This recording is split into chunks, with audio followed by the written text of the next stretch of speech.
गुरु रामानंद आचार्य जी भारतीय भक्ति आंदोलन के महान संत और समाज सुधारक थे। उन्हें वैष्णव परंपरा के एक प्रमुख संत के रूप में जाना जाता है।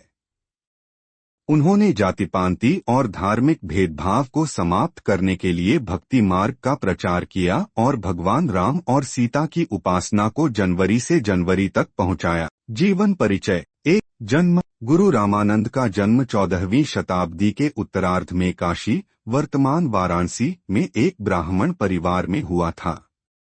उनके बचपन का नाम रामानुजदास था। 2 शिक्षा। उन्होंने अपनी प्रारंभिक शिक्षा वैदिक शास्त्रों, वेदों और उपनिषदों में प्राप्त की। बचपन से ही वे धार्मिक और आध्यात्मिक प्रवृत्ति के थे।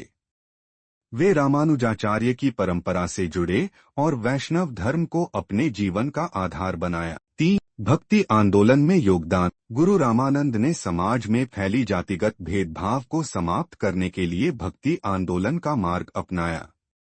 उन्होंने भगवान राम की भक्ति को सर्वोपरि माना और अपने उपदेशों में जाति, धर्म और सामाजिक भेदभाव का विरोध किया। 4 उपदेश और शिक्षाएं। उन्होंने कहा कि ईश्वर सभी के लिए समान है और उनके दरबार में कोई ऊंच नीच नहीं है। उनके प्रसिद्ध वाक्य हैं, जातिपांति पूछे नहीं कोई, हरि को भजे सो हरि का होई। उनके उपदेश सरल और व्यावहारिक थे, जो आम लोगों के लिए सुलभ थे। 5 भाषा और शैली। गुरु रामानंद ने अपने उपदेश स्थानीय भाषाओं में दिए, जिससे आम जनता उनके संदेश को समझ सके। 6 प्रमुख शिष्य। उनके शिष्यों में संत कबीर, संत रैदास, संत धन्ना, संत पीपा और संत सेना जैसे प्रसिद्ध संत शामिल थे।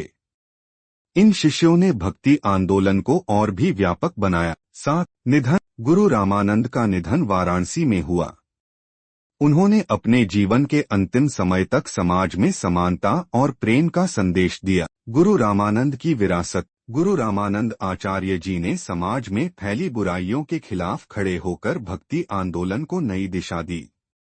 उनके द्वारा शुरू किया गया यह आंदोलन सभी धर्मों और जातियों के लोगों को एकजुट करने का एक प्रयास था। उनकी शिक्षाएं आज भी प्रासंगिक हैं और भारतीय भक्ति परंपरा में उन्हें एक महान स्थान प्राप्त है।